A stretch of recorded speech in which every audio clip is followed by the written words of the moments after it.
अस्सलाम वालेकुम viewers, welcome to नोआ स्टार्स सीरीज़। मैं हूँ आपकी होस्ट ज़रीन नैयर और आज हमारे साथ है एक बहुत स्पेशल गेस्ट मरियम हमाद, जिन्होंने सीएसएस 2024 में आईआरएस के ग्रुप में एलोकेशन हासिल की।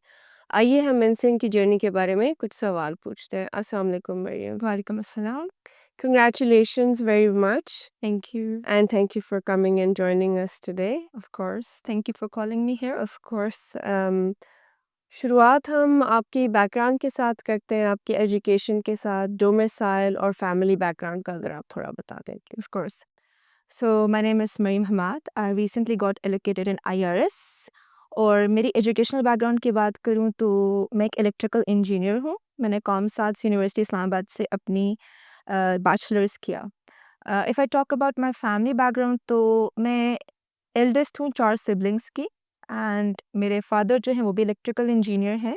My mother is a housewife and if I talk about my domicile तो मेरा डोमिसाइल पंजाब का है। मेरे ऑप्शनल सब्जेक्ट्स थे IR, GPP, criminology, anthropology and gender studies. अच्छा और आपने कहा कि आप सबसे बड़ी हैं ना, देखो, तो अब छोटे सिबलिंग्स पे प्रेशर आया होगा कि नहीं?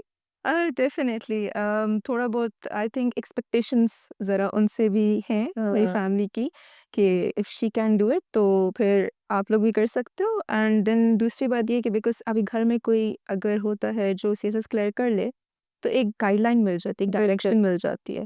तो बिल्कुल। वो जो है वो ऑब्वियसली मेरे लिए थोड़ा-सा मिसिंग थी क्योंकि मेरा कोई बड़ा बहन-भाई नहीं था।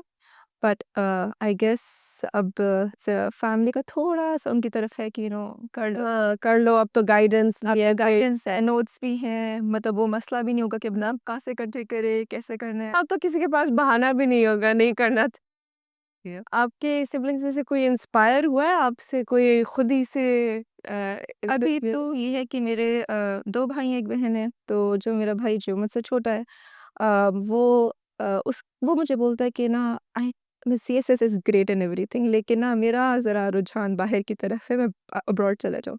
But my sister she is like कि चलो let's see, let me just process कि अच्छा क्या है, मैं I will see, I will check it out और फिर मैं देखती हूँ कि कैसे करना है, क्या नहीं करना। अच्छा, इलेक्ट्रिकल इंजीनियरिंग से फिर आपकी सीएसएस की तरफ कैसा रुख आया? सो मैं जब अपनी ग्रेजुएशन की उसके बाद 2019 में मैंने की ग्रेजुएशन उसके बाद ये था कि कुछ लोग थे मेरी फैमिली में जिन्होंने मुझे देख के कहा कि यू हैव दैट कि आप सीएसएस कर सकते हो ना आपकी पर्सनालिटी से रिफ्लेक्ट होता है कि आप सीएसएस की तरफ जा सकती हो तो व्हाई नॉट ट्राई दैट शुरू शुरू में ऑब्वियसली अब बहुत सुनते सीएसएस बहुत मुश्किल है इम्पॉसिबल है तो मुझे थोड़ा डर लगता था I will be honest but then I took it as a challenge and फिर मैंने कहा कि चलो करके देख लेते हैं कि क्या है एंड उसके बाद जब मैंने सीएसएस की तैयारी शुरू की एंड जब मैंने सब्जेक्ट्स पढ़ना शुरू किए तो आई रियलाइज्ड कि मेरा डोमेन इंजीनियरिंग में बहुत मखसूस था बहुत तंग सा था मुझे बाहर की दुनिया का कुछ नहीं पता था बाहर की चीज़ों का नहीं पता था एंड सीएसएस की जो साइड जर्नी थी उसने मुझे बहुत ग्रूम किया बहुत तरीके से मेरी पर्सनालिटी को मैच्योर किया तो वो एक बहुत इंटरेस्टिंग मेरी जर्नी बन गई थी सो उसके बाद मैंने सोचा कि अब मैंने करके ही दम लेना है दैट्स इट अब सीएसएस ही करना है तो आई गेस फिर वहाँ से मैं यहाँ पर आ गई दूसरी चीज़ ये कि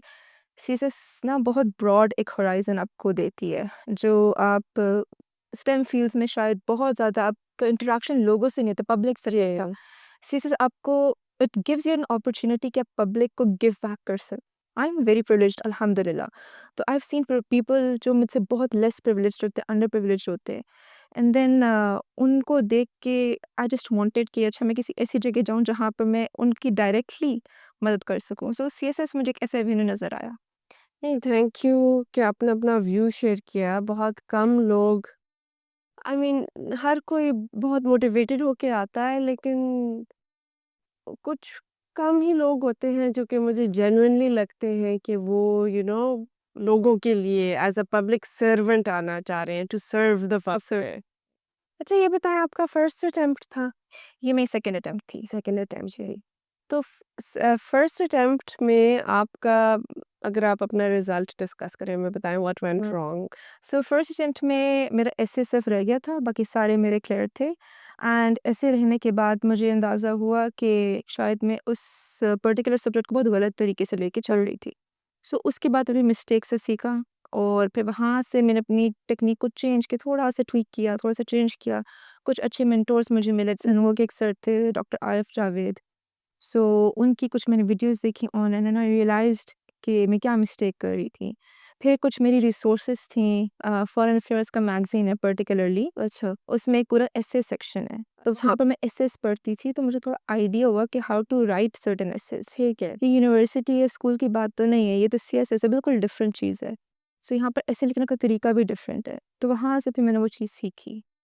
तो अगर आप हमारे व्यूअर्स को कोई स्पेसिफिक चेंजेस अपने अप्रोच में बता सकती हैं कि फर्स्ट अटेम्प्ट में आपका अप्रोच कैसा था एसे की तरफ और सेकंड अटेम्प्ट में फिर आप कौन सी स्पेसिफिक चेंजेस लाई हैं कि they can themselves be careful कि चलो हम यही एग्जैक्ट स्टेप्स लेंगे तो आप प्लीज़ अगर sure. References so first attempt में जो मेरी सबसे बड़ी मिस्टेक थी वो ये थी कि जब आपके सामने एसे का पेपर आता है एंड देन आप जब वो सारे टॉपिक्स देख रहे होते हो तो उसमें जो मैंने टॉपिक चूज़ किया था मैं उसको सही से अंडरस्टैंड नहीं कर पाई थी। सबसे बड़ी मिस्टेक, कॉमन मिस्टेक जो कैंडिडेट्स करते वो यही करते कि वो टॉपिक को अंडरस्टैंड नहीं कर पाते। सो एक ये चीज़ थी, दूसरा ये था कि मेरी लैक ऑफ प्रैक्टिस बहुत बड़ी रीज़न थी कि मैं ऐसे क्लियर नहीं कर सकी। जो सेकंड अटेम्प्ट में मैंने चीज़ें चेंज की वो ये किया कि एक तो मैं हर टॉपिक को बिफोर माय एग्ज़ाम में हर टॉपिक को पास्ट पेपर के देखती थी एंड मैं आउटलाइन्स बनाती थी। मैंने बहुत आउटलाइन्स बनाई हर टॉपिक की, बेशक ऐसे अटेम्प्ट करूँ ना करूँ, आउटलाइन्स मैं ज़रूर बनाती थी। देन मैं introduction, the first 2-3 paragraphs and conclusion ज़रूर लिखती थी, ताकि मुझे आइडिया हो जाए कि मैं किस तरह से अपने एसे को फ्लो में लेकर आऊँ। सो ये बहुत इम्पोर्टेंट था। थर्ड ये कि जो मैंने चीज़ सीखी वो ये कि एसे बहुत टेक्निकल चीज़ है। सो एक उसकी स्पेसिफिक टेक्नीक है जिसमें आपको फैक्ट्स एंड फिगर्स भी बताने होते हैं, लेकिन उसके अलावा आपको अपनी एक्सप्लेनेशन भी देनी पड़ती है। आपको एग्ज़ामिनर को समझाना पड़ता है कि आपने ऐसे को किस तरह से समझा। सो सिर्फ फैक्ट्स एंड फिगर्स डाल देना ऐसे में एंड देन एक्सपेक्ट करना कि एग्ज़ामिनर आपको अच्छे मार्क्स देगा is not the key. You have to elaborate जो भी आप लिख रहे हो, ताकि एग्ज़ामिनर को समझ आए कि आपका ओपिनियन क्या है। अच्छा अगर आप बता सकें कि वो टॉपिक क्या था जो फर्स्ट अटेम्प्ट में आपने ऐसे का अटेम्प्ट किया था और सेकंड में फिर आपने कौन-सा टॉपिक सिलेक्ट किया था? ऑनेस्टली मुझे फर्स्ट का तो याद है, लेकिन मैं थोड़ा-सा हिंट दे देती। इट वाज़ इकोनॉमिक सस्टेनेबिलिटी के नाम से कोई टॉपिक था 2022 में। 2024 में जो मैंने टॉपिक अटेम्प्ट किया था वो थोड़ा-सा अनकन्वेंशनल था। It was the power of media या the power of propaganda in the Muslim world. The reason मैंने वो अटेम्प्ट किया था सेकंड टाइम वाज़ बिकॉज़ कि मैं इस पे मेरी इस पे बहुत रिसर्च थी। मैं इस्लामोफ़ोबिया को से 1 साल पहले से बहुत रिसर्च कर रही थी। मैंने बहुत वीडियोज़ देखी, ऑनलाइन बहुत चीज़ें थीं और मेरे माइंड में उस चीज़ के साथ बहुत बड़ा इम्पैक्ट था। मैंने खुद से उस टॉपिक पे एक एसे लिखा हुआ था। सो इस वज़ह से मुझे वो जो टॉपिक था वो आई थिंक कि मैं उस टाइम पे सबसे बेस्ट अटेम्प्ट कर सकती थी। सो आई चोज़ दैट टॉपिक।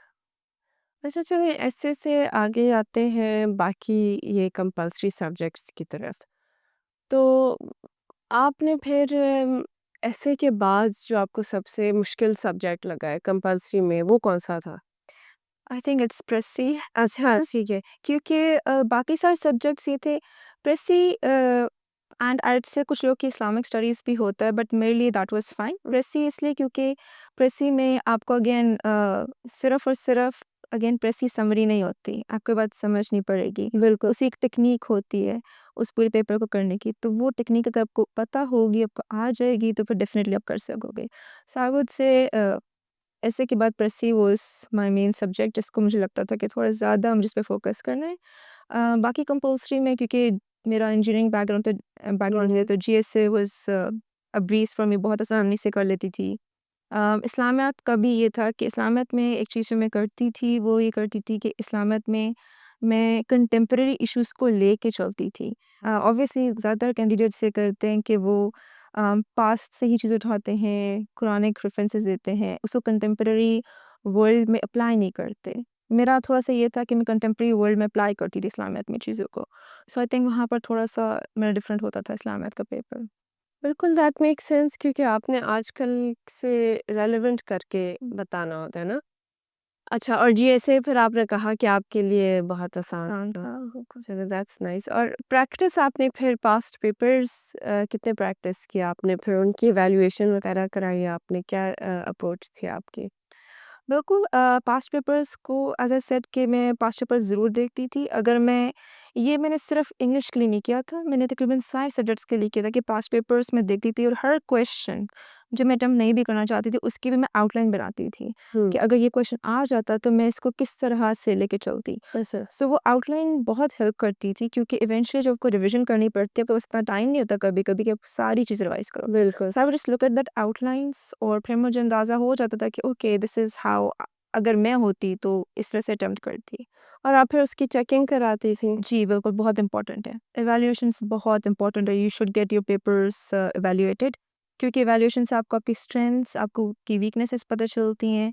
आपको कई टिप्स आपके मेंटोर से देते हैं इवैल्यूएशन के बाद कि आपने ये चीज़ नहीं करनी, ये चीज़ करनी है। So evaluations helped me a lot definitely.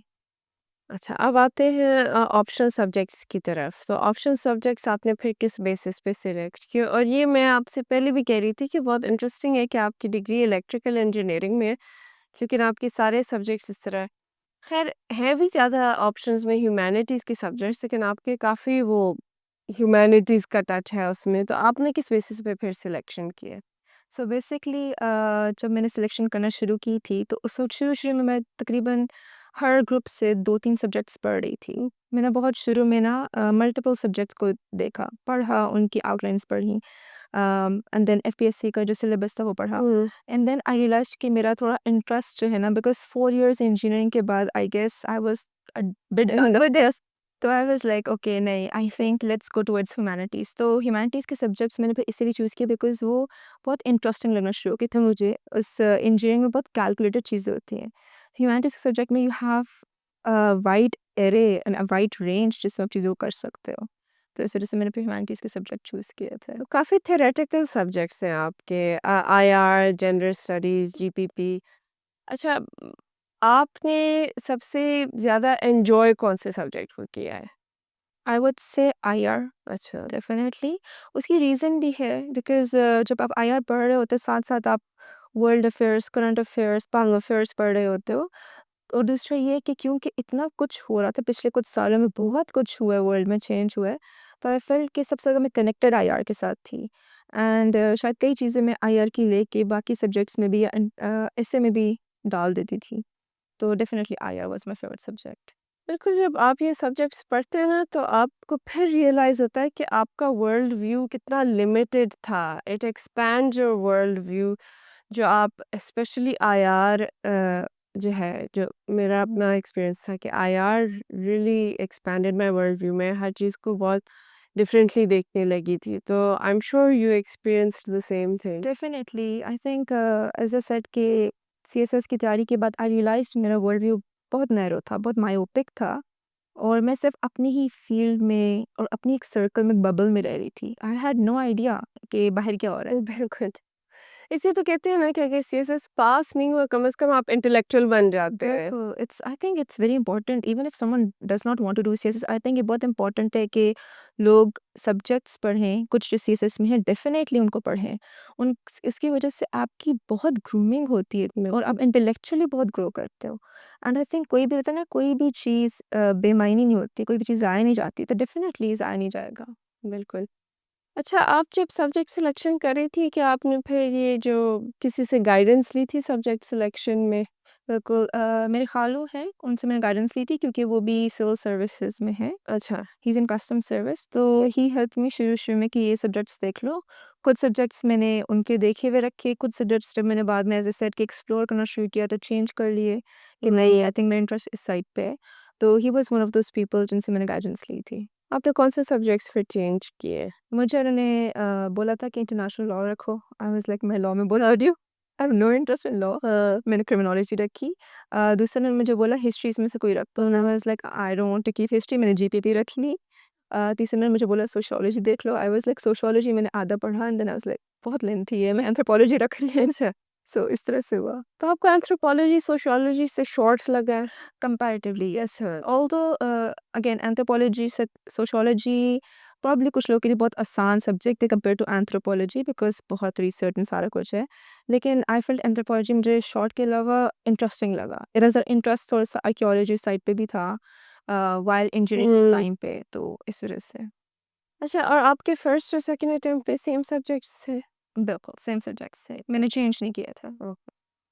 अच्छा, ये जो ऑप्शनल सब्जेक्ट्स हैं, इनमें आपको सबसे चैलेंजिंग कौन-सा लगा था? आई वुड से जीपीपी, जीपी डेफिनिटली।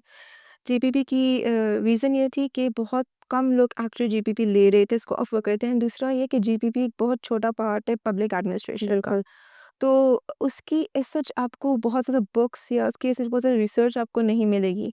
तो मेरे लिए रिसोर्सेज़ इकट्ठा करना बहुत मुश्किल हो रहा था। इवन एफडीएससी की रिकमेंडेड बुक्स थी, लेकिन उसमें से आपको सिलेक्टिव स्टडी करनी होती है। बिल्कुल। तो वो मुझे बहुत मुश्किल हुआ था जीपीपी करने में डेफ़िनेटली। एंड दूसरा ये कि वो बहुत ही I would say critical analysis type subject है, तो उसमें आपको लर्निंग रट्टा नहीं लगाना, रट्टा नहीं लगा सकते, उसमें आपको चीज़ें ऐसी आती ही नहीं, आपको बहुत सोच के चीज़ें करनी पड़ती है उसमें।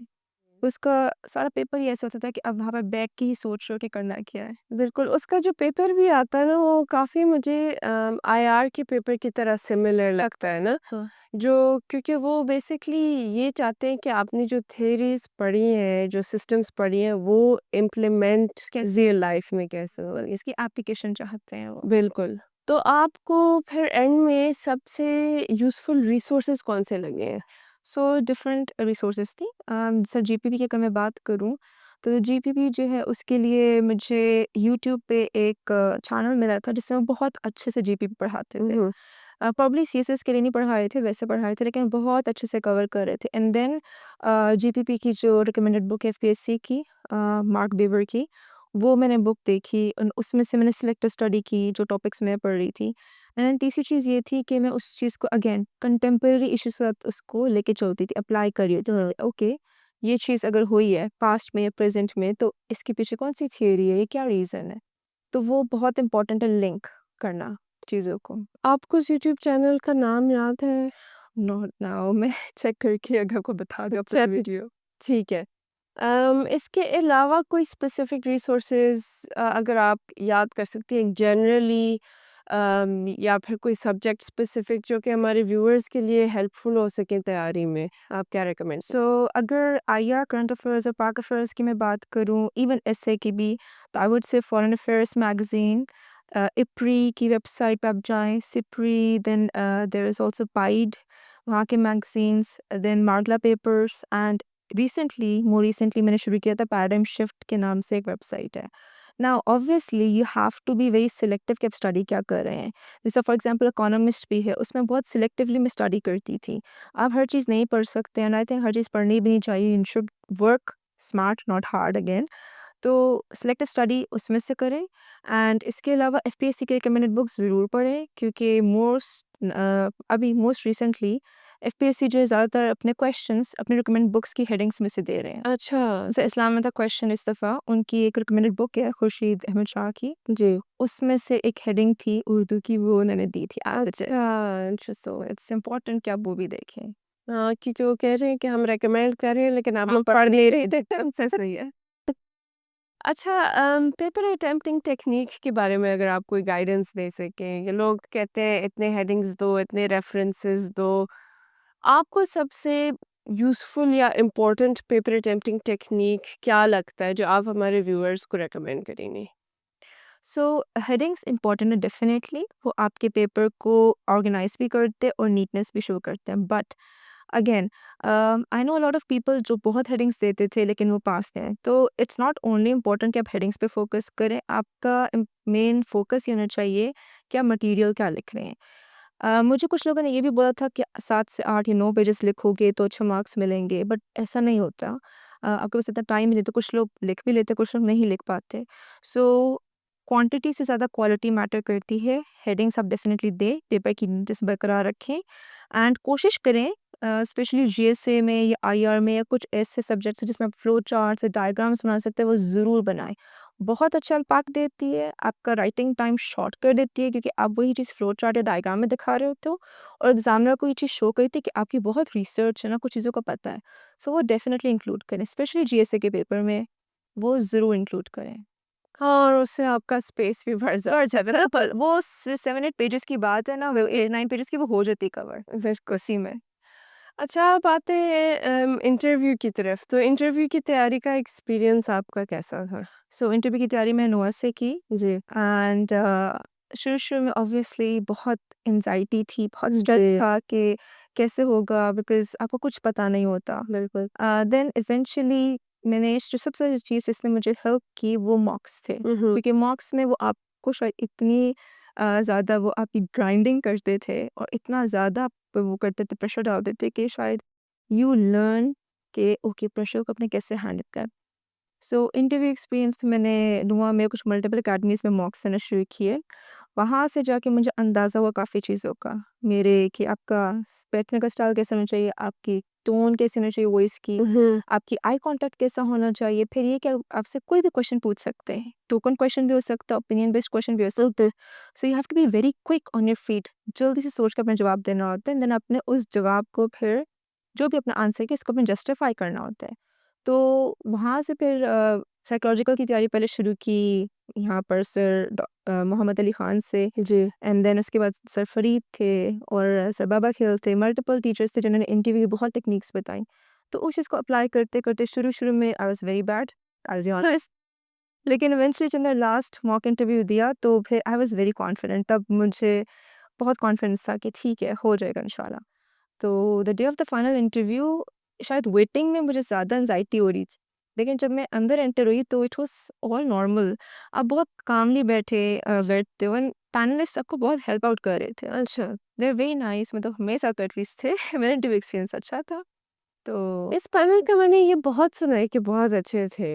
बिल्कुल कई जगह पे अगर आपसे वो कोई क्वेश्चन पूछ रहे थे ना, आपकी आंसर करे जो उन क्वेश्चन को सैटिस्फाई नहीं कर रहा तो आपको थोड़ा सा हेल्प आउट कर देते हैं कि ये नहीं, आप इस बारे में बताएं।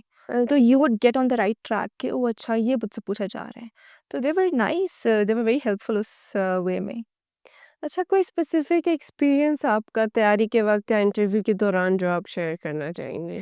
डेफिनेटली मुझे एक चीज़ बहुत मुश्किल लगती थी, वो था कि आपकी फेवरेट पर्सनालिटी कौन है या the personality you dislike the most. क्योंकि आप फेवरेट पर्सनालिटी का मतलब है कि आपको उस बंदे की हर बात पता होनी चाहिए। अब कोई चीज़ नहीं पता it means that person is not your जैसा। अच्छा, तो अब लिविंग में आई वाज लाइक लिविंग में people make mistakes, human beings flawed होते हैं, तो आप कैसे जस्टिफाई करोगे उनकी हर। हाँ। तो खैर मैंने अपने नोआ के मॉक इंटरव्यू में लिख दिया George W Bush the person I dislike the. अच्छा, ठीक है। तो उसने मुझे बहुत ग्रिल किया क्या कि व्हाई जॉर्ज डब्ल्यू बुश। मैंने कोई रीज़न दिया कि द वॉर्स, इराक वॉर, फिर उसके बाद पाकिस्तान में। तो वे लाइक कि बट उसमें पाकिस्तान ने खुद पार्टिसिपेट किया था ना। आई वाज़ लाइक नहीं, हमें प्रेशराइज़ किया गया था। कहते किसे प्रेशराइज़ किया था कि अब इस क्या प्रूफ है। आई वाज़ लाइक सर वो लाइन ऑफ फायर में, द लाइन ऑफ फायर में वो शरीफ की जो बुक थी उसमें मैंने पढ़ा। कहते उनको किसने कॉल किया। And then I was like I don't know. कहते so you can't say that because the reason is कि आपके कंट्री के एक फॉर्मल रिलेशंस हैं यूएस से। आप जो है एक कंट्री के प्रेसिडेंट को या प्राइम मिनिस्टर को या किसी पॉलिटिशियन को बुरा नहीं कह सकते, स्पेशली उस कंट्री के जिससे आपके अच्छे ताल्लुकात थे। बिल्कुल। तो you are going to represent Pakistan, so you have to be very diplomatic. And then I realised okay I should probably change that now.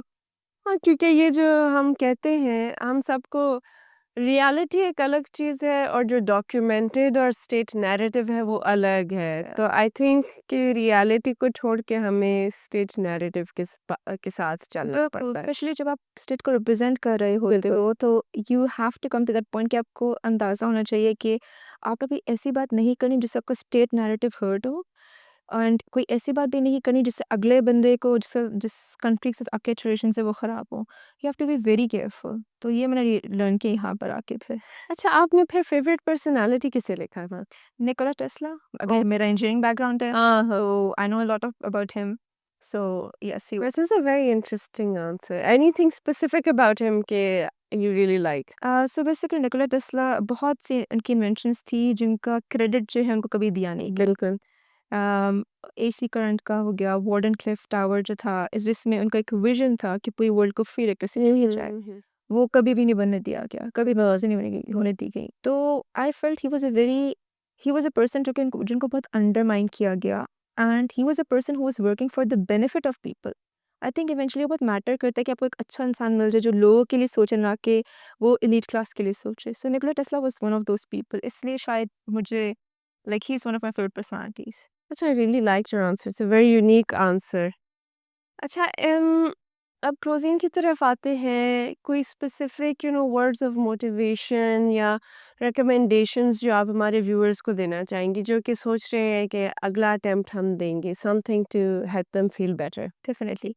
सो कुछ चीज़ें जो मैंने अपनी इस पूरी जर्नी से सीखी, number 1, success is not only about hard work तो बहुत लोग करते हैं, इट्स अबाउट परसिस्टेंस। आपको फेलियर्स मिलेंगे। मेरा फर्स्ट अटेम्प्ट में आई डिड नॉट क्वालिफाई, अगर मैं उसे छोड़ देती शायद मैं आज यहाँ ना होती। सो आपको फेलियर्स मिलेंगे, उन फेलियर्स के बावजूद आपने गिव अप नहीं करना। If this is what you want, don't give up, क्योंकि ये एक लॉन्ग जर्नी है, टायरिंग भी होगी, बीच में आप डाउट भी करोगे, बट डोंट गिव अप।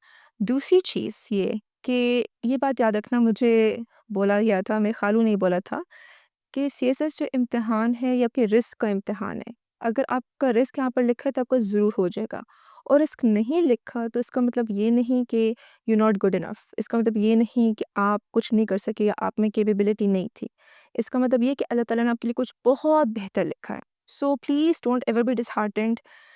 अगर आपका ये पैशन है ज़रूर इसको करें। लोग बहुत कुछ बोलेंगे, आपका गोल ये होना चाहिए कि फेलियर्स आते रहते हैं, I still have to try. Thank you so much, Mariam. It was lovely to speak with you, and I'm sure हमारे viewers को बहुत information मिली है आज and a lot to think about. And one last time, congratulations. Thank you so much again. Thank you for calling me here. No, thank you. And thank you, viewers, for joining us today. And stay tuned for more such interviews of Noah stars. Take care or Allah Hafiz.